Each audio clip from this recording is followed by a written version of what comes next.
how do I go to the next step? You know, I've got this small business, I'm hustling, working 12 hours a day. How do I get to 800 staff?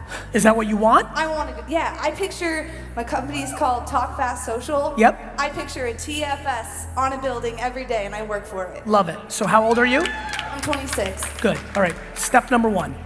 The next 10 years of your life, you have to close your eyes and think about nothing else. Now, that doesn't mean you can't find love, it doesn't mean you can't do other things, but the only way you can build something very, very, very big is you put those on a building and you put it in the back of your mind and you close your eyes. The biggest reason almost everybody fails in their big ambitions is because of lack of patience. You know I talk about this all the time. People struggle because they want, what they do is they get a little success and then they start getting greedy in a good way. Not like I'm using it as a slang term for like, okay, right? You got a little momentum, you're like, wait a minute, fuck, I can do this.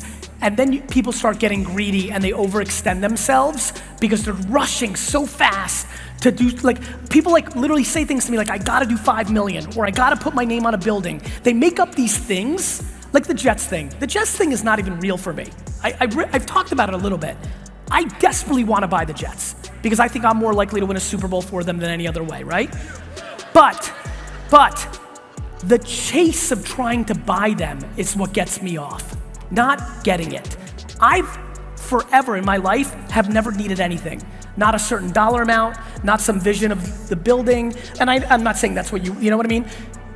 I'm just telling you, it's one step in front of the other. Patience and doing tried and true things. I leave money on the table at extreme levels every year because I'm being patient and building real legacy and real relationship, step by step by step by step. You just gotta close your fucking eyes for the next decade. You talk about the 7 to 2, right? Yes, 7 p.m. to 2 in the morning.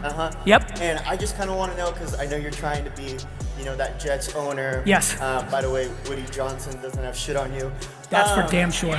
I just want to know, like, what's your side hustle looking like right now? Because obviously, if you want to get to that, like, what steps are you taking? So there? when I talk about side hustle, I talk about either really wanting something that you don't have right now or getting out of a bad situation. I'm so in my zone, my side hustle is my hustle, right? I'm working 7 a.m. to 10, 11. I don't think I've been home before 10:30 in the last 3 years on a weekday. Like, my work-life balance is in extremes. I take 7 weeks vacation, I have the weekends, but Monday through Friday, I don't even see my kids. That's just how my wife and I and what we're comfortable with. Like, that's my reality. So I don't have that. I would say my side hustle is probably Garyvee. I'm spending all my time being the CEO of VaynerMedia, but because of the concept that D-Rock and I and my team have figured out, it feels like I'm me, like out and about, but it's because I only show like the occasion, I only talk 30 times a year. I just am able to create so much content. So I think my side hustle is Garyvee because I enjoy this so much. I enjoy jamming with you guys. I'm blown, do you know what, bro, if I could make you guys feel what I felt like when I heard that young woman say to me, I was in a job I didn't like, I watched your shit for a year, you pumped me up, gave me the courage, let's call it what it is, to make that leap, and now I'm doing twice as good, and do you know what it feels like to impact people? It's gnarly. So, that's my side hustle. Step number 1, more than anything, I alluded to it when I talked, but this is why I love Q&A. You have to figure out whose opinion is dictating your actions beside yourself. You have to figure out who has say. Let's keep it on him right now because this is gonna matter for a lot of people. Let's actually play through this. Who in your life has say when you do shit? Who factors in? Who runs through your mind? Who are you curious about on how they would react or think? Who are those people? Honestly, that would probably be actually Pierce right here.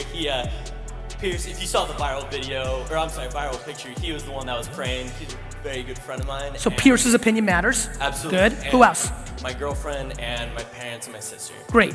You need to get into a place where you respect Pierce's girlfriend parents, you love Pierce's girlfriend parents, you'll do anything for Pierce's girlfriend parents, but you get into a place where you don't give a fuck about Pierce's girlfriend and parents.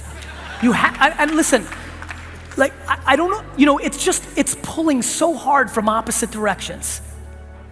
Like, you know, I wanna stay on this because this will really be a big unlock. If I can get one person to like shift a hair, it's huge. It's crazy to me how much I care about everybody's opinion. Like, these two people in the 4th row have hoodies with my quotes on it. I care so much about what they think about me, you would not believe it, while equally really giving no shit about what they think. And it's like this crazy balance. I never let somebody else's opinion matter more than mine of myself. You know, like, there's just nothing you can say from people that know me the best, my mom, to my acquaintances and friends. There's nothing you're gonna be able to say about me that makes me not realize, of course you think that, you don't really know me. And that goes all the way to my mom, right? Like, you know what you've seen, I know why you think that. If this is the only piece of content you've ever consumed from me, this is where I'm most a little, like, I'm a different version than I get it. I get it, I'm empathetic to why. But the way to get there, man, is very simply, you first. Like, it's so weird to say do everything you think you should do, but that's what I do. And I think maybe for me it's easy because somewhere along the line I figured out that I could get everything that I wanted for myself, by myself, so I don't need anybody, which is a really important thing. To be in that place where you know you don't need anybody emotionally or financially. It's just a very lonely and very not lonely place. And so it's hard, you know, like, honestly, I wish I could give it. Like, fuck, man. I think I'm trying so hard to put out so much content because it's the closest way I'll ever get to giving it. I wish I could give it because it's fucking so peaceful, you know? Do you ever hold back any of your passion? Like, does it ever maybe get the best of you sometimes and that you have to maybe take a couple steps back and realize, like, I may have gone too far? Why would you, like, so the answer is no, but but more importantly, the question, so for me, it's kind of like, I do lots of things out of passion that I'm not pumped about. For example, let's go back to football. 2 years ago at a Jets-Steelers game, there was like an 80, right, very good. Jets are beating the Steelers this is 4 years ago, for no reason. Steelers were much better, Jets were bad that year. Jets are on the verge of winning. This 85-year-old guy is coming up the stairs, and I get sports muscles. When I'm in Jets world, I'm not me. It's the only place I'm not me. I get too emotional, right? Yeah. So the guy's walking up, and the Jets are winning, and it's the 4th quarter, and I stand up, because I'm ridiculous, and I'm like, hey, old man, you're finished, old man, you're finished, right? And everybody's kind of looking at me because it was super inappropriate. And then I go, and I don't mean the game. Right. So my passion went too far there. So I understand. Hey, I'm a Seahawks fan, I understand. I get it. I guess ultimately what I'm trying, first of all, I think I just wanted to tell you that story because it's so fucked up. I needed to get it out of me. It's so horrible. I'm glad I was able to share. I feel better now. I guess it's just more like maybe, like, I feel like sometimes when I give off my passion to...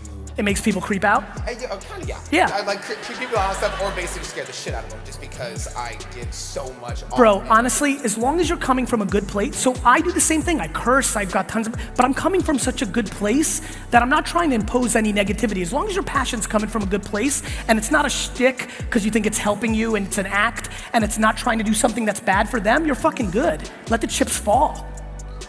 You understand? Yeah. You've got to, this is back to self-awareness. You've got to ask yourself 2 very important questions. Number 1, is it a shtick? Are you doing it because it's self-interest and it's a narrative you're trying to paint to do something selfish for you? Number 2, are you doing it to suppress somebody because you're insecure about their skills that you don't have? As long as it's neither one of those 2, fucking be as passionate as you want. A strength isn't something you're good at. Right. You can be really good at something and it can bore the shit out of you and you're gonna have no passion for it whatsoever. Understood. But you're good at it. Yep. Not a strength. A strength is something that strengthens you. A weakness is something that weakens you. Yeah, cool. Like, and how much of that comes into self-awareness and work ethic? I think there's a lot there. It makes sense to me when you, like, now that I've grasped it. Look, I'll be honest with you. For somebody that talks so much and puts out fucking 4 quotes on Instagram every day and fucking does all this stuff, it's insane how much I hate words. Like I was just thinking, you saying that to me, I'm like, man, If somebody's saying one of my quotes to their buddy, I hate that. Like, I don't want that. Like to me, that makes sense, but my whole big thing is, and now what? Okay, cool. A strength is a fucking strength, right? Like, I don't know, like every fucking thing I just said. To me, it's about the engine. To me, why I like that you brought it up is it hit you in a way that made you thoughtful. Now my question becomes, are you gonna do anything with it, right? To me, what I think has worked for me is the reason a lot of people, 25% of people don't like me at first, is I'm suffocating excuses. People wanna think it's other people's faults. It's fun to think you're suppressed. It's fun when you're not a manager, because then the manager sucks shit, right? And then when you become a manager, it's the regional manager that's an asshole. And then when you're the regional manager's an asshole,